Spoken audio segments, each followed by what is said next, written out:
This video and others like this one are possible thanks to viewers like you. Please show your support with a like and subscribe, and be sure to hit the bell notification icon so you don't miss any new videos. If you want to get involved with the channel, consider becoming a channel member. There are many benefits to channel membership, including access to our Discord, exclusive deck tech and strategy videos, and the opportunity to help create channel content. I want to sincerely thank all our channel members, as I truly couldn't do this without your support. You guys rock. Go Commando. It's Destiny Friday. It's SwagDean. You're here on Dice Commando. Hope you're having a good day. I'm back with my jank, going through my personal history of janky decks that I played. And today, we're highlighting one of the, another core member of my jank team, which is Lobot. I built a lot of Lobot decks. I liked Cad Bane with Lobot, the Cadbot decks. I had a bunch, and so with the plot, no allegiance, there's only so many neutral characters, so I feel like it's a logical place you would go to. Is it like, well, Enfys Nest, and Lobot, that's a 31 point, no allegiance. Now Enfys Nest has 13 health. You got some tricks, and Enfys Nest has some beefy dice. So a Lobot special on one of those dice is like a killer maneuver. And so obviously this deck has, we get a couple hero cards and a couple villain cards. Moxie, 2 copies of Moxie was my hero cards. What was my villain cards? I took a Desperate Measures because that was popular at the time. Or supports were popular. This was the Shadowcaster era of Destiny. So I took a Desperate Measures, and what was the other? Oh, and I took Best Defense. So those were my 2 villain cards that Enfys Nest would give me. Everything else was neutral.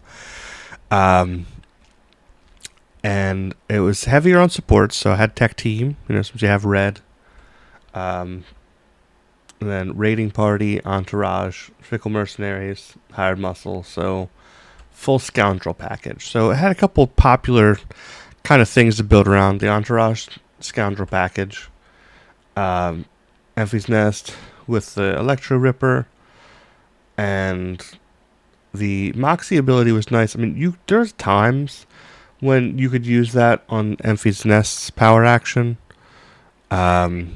But usually Moxie was fun on Lobot, and if your opponent killed Enfys Nest first, which would normally be the focus, a Moxie and a handheld cannon on Lobot with at least one support that Lobot's special could be devastating on. I mean, a 5 indirect on an Entourage, and then Hired Muscle did a lot of me, because you're hitting for 4 or 5 or discarding 4 cards from hand.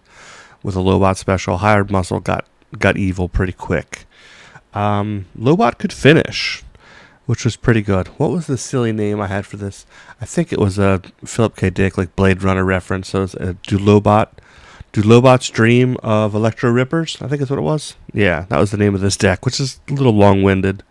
But I mean, I had to dig and find stupid names for all my decks. This one worked okay.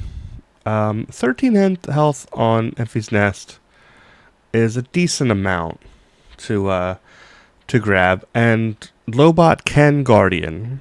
If you're fast, you can get there. So there are times when eating through Enfys Nest 13, and then maybe 1 or 2 times Lobot Guardianed, you could do a bunch of damage. You didn't get the Guardian off a lot, because a lot of times you wanted to get your dice out. I had more supports, and you're trying to get the special to resolve another thing. Like, it was not the fastest deck, so the Guardian, it didn't happen as often, but it still took him a while to get Enfys Nest out. And then you just kind of rolled, like, if you rolled heavy damage, then you'd bust out a bunch of damage, and if you rolled the resources, then you would just ramp like crazy. And sometimes, if you Lobot special and get 4 resources off an Entourage, you're feeling great. You're playing all the cool stuff. You're playing your big mitigation. You can play all your cool supports. You could even pay for some of your pay sides. You're not scared of your hired muscle. So you can just bust those things out, and things went pretty smooth. Mean Streets was our battlefield. Spotting scoundrels, not hard to do.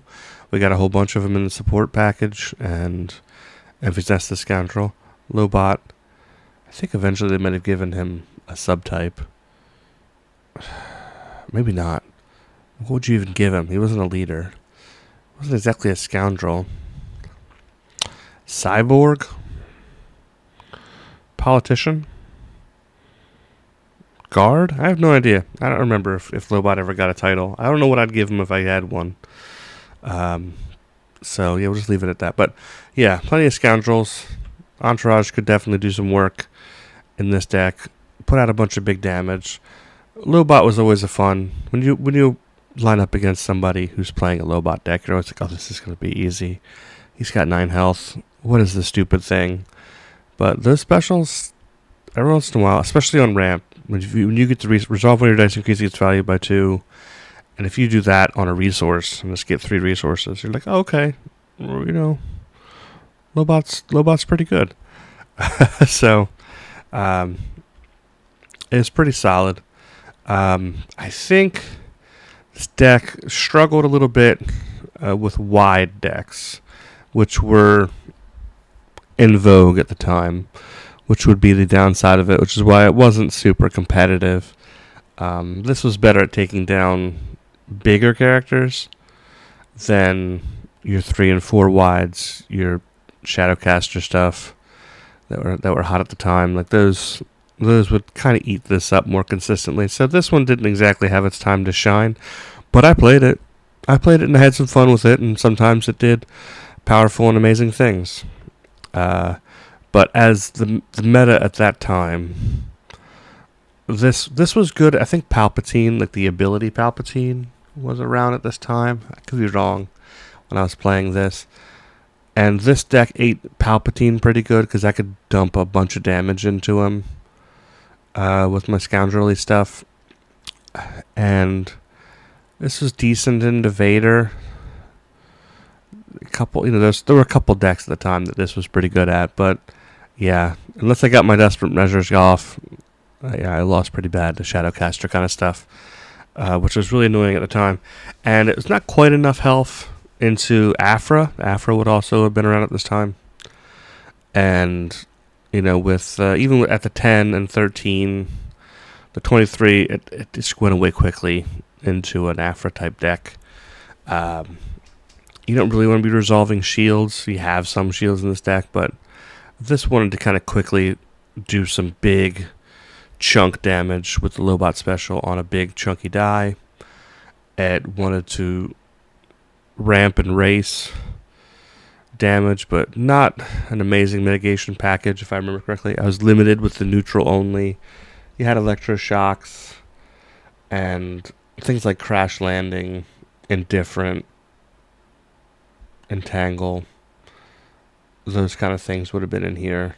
But like the best defense, things like that we mentioned, like if they have a lot of stuff, the damage is still getting through. Might not go through in the order they like, but it was still getting through, and this deck could get eaten away. So, yeah, this one wasn't amazing. Had a couple good matchups. It was a whole lot of fun. Anytime I could bust out Lobot and get wins, I felt like that was winning at life. So, I would do that as much as possible. So here you go. Another from the annals of SwagDean's Jank history. Busted out. Do Lobot's Dream of Electrorippers. Hope you enjoyed it. Enjoying your Destiny Friday. And as always, go Commando.